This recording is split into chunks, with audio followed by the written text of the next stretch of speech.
विधानसभा में कहा था कि कम से कम अब भाजपा के लोग अब परिवारवाद पे कुछ नहीं बोलेंगे और भाजपा के लोगों को अब परिवारवाद के बारे में बोलने का अधिकार भी नहीं है। इसी 6 महीने के अंदर हम लोगों ने 2 नेताओं के पुत्रों को देखा, बिना चुनाव लड़े, बिना एमएलसी बने मंत्री बन गए। चाहे उपेंद्र कुशवाहा जी के बेटे हों या नीतीश कुमार जी के बेटे हों। हम लोग जब चुनाव लड़ के आते हैं, हम लोग जीते हैं, तब हम लोग बने। पार्टी में बिना पद लिए हुए 5 साल हमने संघर्ष किया और लगातार चुनाव जीत के आ रहे हैं। जनता का मैंडेट है, तब जाकर के हम बन रहे। लेकिन ताजुब की बात है कि जो लोग गठबंधन तोड़े थे, याद कीजिए नीतीश जी ने वेटनरी के ग्राउंड से क्या कहा था, परिवारवाद पे उन्होंने गठबंधन तोड़ा था। आज उनके पुत्र आए, अच्छी बात है, आए हैं, लेकिन अब उनको बोलने का कोई, चाहे भाजपा के हो या भाजपा के जो मुख्यमंत्री हैं, हम तो बिहार के मुख्यमंत्री क्यों कहेंगे, तो भाजपा के सेलेक्टेड मुख्यमंत्री है ना, उनको कोई मैंडेट तो मिला नहीं, वो भी परिवारवाद के जननी है। और ये आश्चर्य देखिए, कैबिनेट जो गठन किया गया उसमें 3 पूर्व मुख्यमंत्री के बेटे हैं। जीतन राम मांझी जी के बेटे हैं, जगन्नाथ मिश्रा जी के बेटे हैं और नीतीश कुमार जी के बेटे हैं। ताजुब की बात है, अगर आप देखिएगा, नाम अगर गिनाना हो, पूरे कैबिनेट में कितने परिवार वाले मंत्री बने हैं, तो इसका लिस्ट जो है लंबा चौड़ा है। लगभग 17 ऐसे मंत्री हैं जो परिवारवादी लोग हैं और 6 महीना ये लोग बर्बाद कर दिया। इसी 6 महीने में इतनी घटनाएं हुई हैं, चाहे लॉ एंड ऑर्डर का सिचुएशन गड़बड़ाया हो। आज बीपीएससी के टीआरई 4 के छात्रों पर जो है लाठीचार्ज की गई और 2-3 परीक्षा को रद्द किया गया जो होनी थी। यानी जनता की सुनवाई नहीं हो रही, ना कार्रवाई हो रही है अपराधियों पर।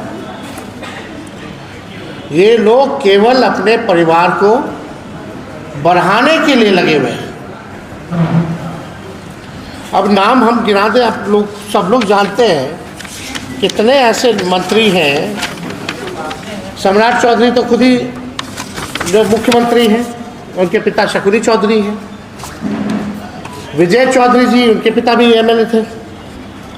निशांत कुमार हो गए, नीतीश मिश्रा हो गए, संतोष सुमन हो गए, दीपक प्रकाश हो गए, श्रेयसी सिंह हो गए, अशोक चौधरी हो गए, सुनील कुमार हो गए, रमा निषाद हो गए, शीला मंडल हो गए, बुल्लू मंडल हो गए, लेसी सिंह हो गए, श्वेता गुप्ता हो गए, संजय टाइगर हो गए, भगवान सिंह कुशवाहा हो गए। सब लोग जो है परिवारवादी जो है लोग हैं। अब हमको चिंता होती कि प्रधानमंत्री जी जो कुछ दिन पहले बोलते थे शहजादा, अब कौन सा शहजादा का नाम लेंगे हमारे प्रधानमंत्री? कौन है शहजादा? हम तो जानना चाहिए भाजपा के लोगों से कि प्रधानमंत्री जो परिवारवाद के जो आरोप जो लगाते थे, शहजादा बोल करके लोगों को पुकारते थे, अब ऐसा शहजादे लोग आए हैं जो बिना चुनाव, बिना एमएलसी बने हुए मंत्री बन गए। ये कौन से शहजादे हैं भाई? तो प्रधानमंत्री जी को कम से कम देखना चाहिए कि इनका बिहार में जो गठबंधन है, चाहे लोजपा हो, रोलोसपा हो, हम हो, या इनकी अपनी पार्टी हो या जदयू हो, यही प्रमुख दल है भाजपा के, एनडीए के। बताओ कौन सा पार्टी में परिवारवाद नहीं? लालू जी को गाली देना वो अलग बात है, अब बिना गाली दिए हुए लोग तो कुछ बन नहीं पाते। सब लोग लालू जी के पाठशाला से ज़्यादातर लोग जो है सरकार में हैं। 2 उप मुख्यमंत्री देखिएगा, एक मुख्यमंत्री जनता दल से आए, एक कांग्रेस से आए, और जो मुख्यमंत्री है वो लालू जी के पाठशाला से आए।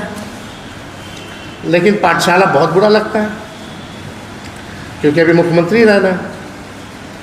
कई मंत्रालय लोग, कई आपने देखा होगा कि पार्टियां उन लोगों ने बदली, तो ओरिजिनल भाजपा का तो कोई है नहीं अगर देखा जाए तो। और मंत्रिमंडल के भी गठन में अगर देखा जाए तो 17-18 तो परिवार के लोग ही हैं। अब भगवान भरोसे जो है बिहार जो है चलेगा, खजाना खाली है। और आज पत्रकार भाई आप लोग लिख लीजिए कि दोनों उप मुख्यमंत्री के बच्चों को भी आप जल्दी देखिएगा। राजनीति में जो दोनों उप मुख्यमंत्री हैं उनको, उनके जो बच्चे हैं उनको भी आप लोग जल्दी ही राजनीति में आते हुए देखा जाएगा, ये गारंटी है। यही मंत्रिमंडल में आप सब लोगों ने देखा होगा कि जातियां बताई जा रही हैं मंत्रियों की, कौन क्या सामाजिक समीकरण है, कितना अच्छा संतुलन है। बताइए, जो विजय सिन्हा जी हैं वरीयता के मामले में उनको कहाँ ढकेल दिया गया? जो व्यक्ति उप मुख्यमंत्री रहा हो, स्पीकर रहा हो, नेता विरोधी दल रहा हो, वो वरीयता के मामले में उस व्यक्ति को कहाँ ढकेल दिया गया वो आप सब लोग जान रहे। अब जातियां बताई जा रही हैं तो आप बताइए, वाहवाही ली जा रही है। एक एक प्रखंड से 2-2 मंत्री बन गए, एक ना संतुलन है क्षेत्रवार, एक एक प्रखंड के 2-2 मंत्री बने हुए हैं।